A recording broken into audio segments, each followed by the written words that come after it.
Erica, and today I'm going to be making the Milking Day quilt block. The pattern is by Lori Holt in her Farm Girl Vintage book.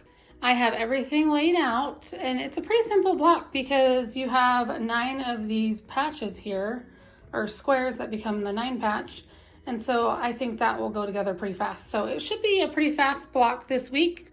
Okay, so the first step says to take I and F, and it says you're going to just make 1. So I do have 2 of each of these, but it just says take 1. So I'll be sure to only take 1. And draw on the diagonal line, trim away, and press. And I did draw the lines on prior. Okay, so I'm just going to trim this away. I do throw away these tiny little trimmings. I don't keep them. And then I'll press it with an iron here in just a minute. It says make 1, so I will just set this aside. Oh, I am going to press it. Let me press it really fast. Okay, I'm going to take 1C and sew it to that, and then I will take 1B and sew it to the bottom like that.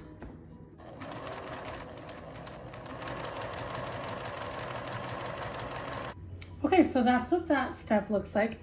I will press it here in just a minute. So next I take the next I and F. So I have those. And I'm going to, this is I, this is F, and then I will place this here. And sew on the diagonal, trim away and press.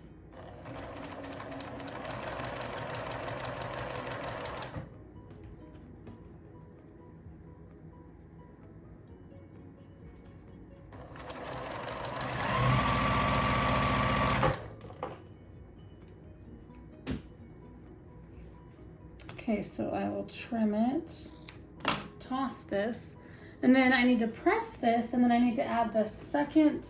So there were 2 of the C's and 2 of the B's. So I will add the C to the top here, which I guess I don't need to press it for that. But let me press this with an iron. I will be right back.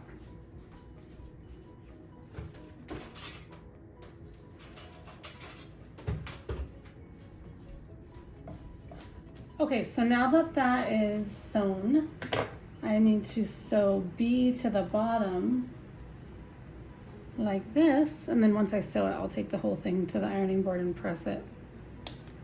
I kind of like to do that. Sew a couple steps and then press. I feel like I can get more sewing in. I mean, I guess it all, I end up sewing it all together no matter what, but I kind of like to sew several steps and then go to the ironing board and do, you know, pressing of several things. I just find that easier. So let me take this to the ironing board. I'll be right back. Okay, so I'm just going to be sewing up this 9 patch, just my my leaders and enders. And I just want to share a little tip with you. I can't remember if I shared this already, so let me share it because I didn't know about this. I don't think I knew about this, so I'm kind of maybe late to the game. But when I pin, I press these with an iron, and you know, one seam's going that way, one seam's going that way, so they're going in opposite directions. And I pin them, and then, well, I smush them together with my fingers, and they just nest. That's called nesting, and it just nests really nice, and they go together really nicely. Well, then what I do is I pin them, and then I open it and see if everything's lined up, and it is. I like how it looks, so I'm going to go ahead and sew it. Well, this is the part that's new to me that I just learned, and I didn't know this. And maybe you knew this. Well, when this goes through the sewing machine, since these 2 are nested together, if I put this part under my presser foot first, it's going to push that nesting against the bottom nested fabric and help it stay together, okay? Versus if I were to sew this side and put this under my presser foot, the fabric will just be pushed away because I'm wanting this to nest, you know, this way, if that makes sense. So the fabric that I am nesting, if I have the raw edge hitting the presser foot first, it's going to push that fabric into that nested seam. And that's just a trick that I just learned. I took a quilting class and I had never heard of that. And I don't know, the teacher did tell us that. I don't know if it was written in the book. It may have been. Actually, it was written in the book. Yes, it was. So I shared about that book here, and it was written in the book. And so I had never heard that trick, and I just wanted to share that with you guys because I thought that was so like a neat little trick to learn. So then my seams turn out really, really nicely because it pushes them up together and they nest really nicely. So I wanted to share that trick with you. Let me press this with the iron and I will be right back. Okay, so I have both of these done, and I think these are the handle units if I read that correctly. So here's those two, and I'm just going to set them right there.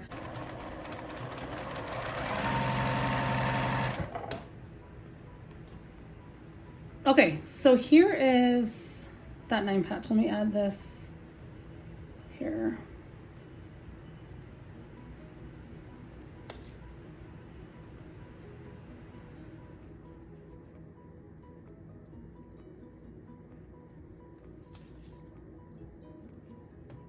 Whoops.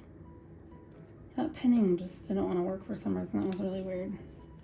Okay, now I'm going to check that. Now I'm going to go like this. And again, I'm going to sew, and I'm going to have the raw edge hit my presser foot first, and it should help that nesting come together a little bit better. And I have that pin. I have a pin there, so the pin is doing its job, but it just helps it a little bit better. And it's kind of, I don't know, a cool trick I learned. I had never, ever heard that before, so. Okay, so then I have that one done. Now I gotta do this one, add diagonal. So on that thing.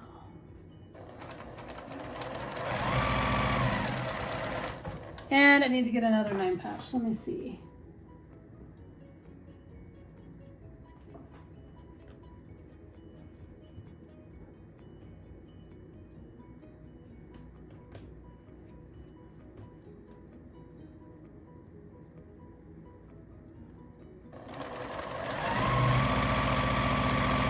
Okay, so what part is this going to be? Oh, this is going to just be part of the top of the milk can.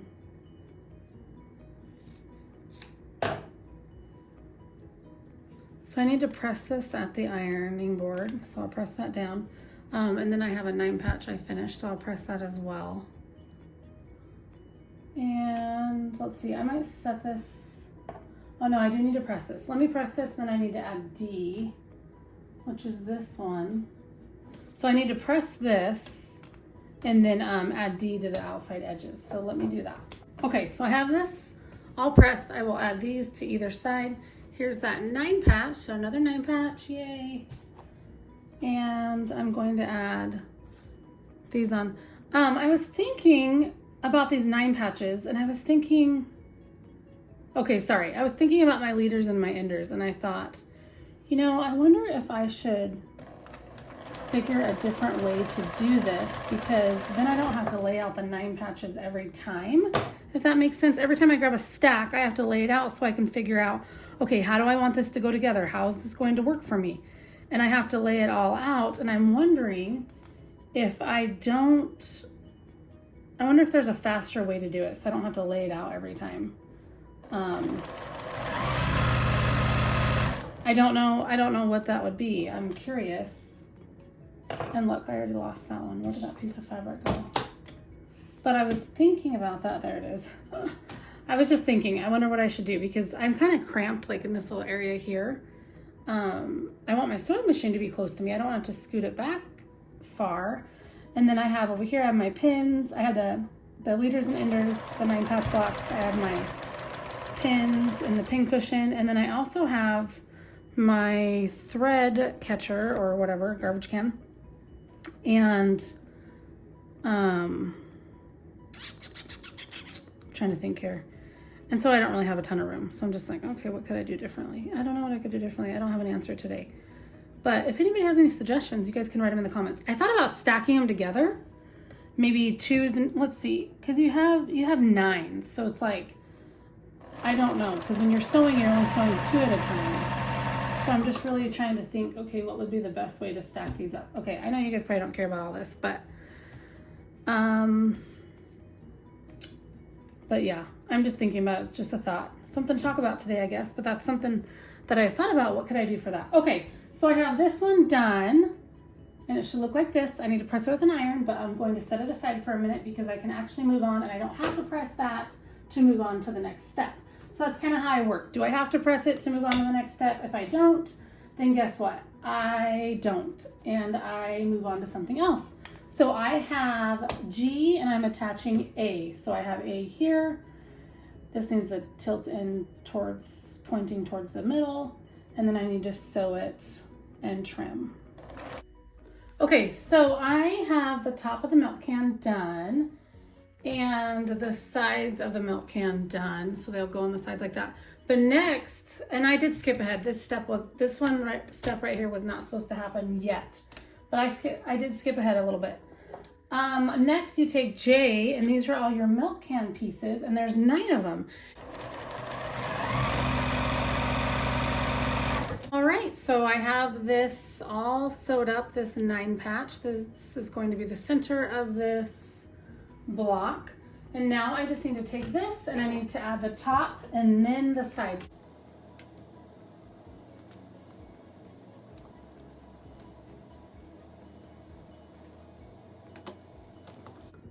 Okay, I'm going to sew up these last 2 side seams. And my block is finished. I think it turned out so cute. And I'm happy to add another block to my stack of quilt blocks that I'm already done with. And then I have a couple of these 9 patches. So I need to take all these threads off, but I can't grab it. Okay. There are the 2 9 patch blocks and my milking day block. I think they turned out cute. All right, thanks so much for watching, you guys, and I will see you next time. Bye.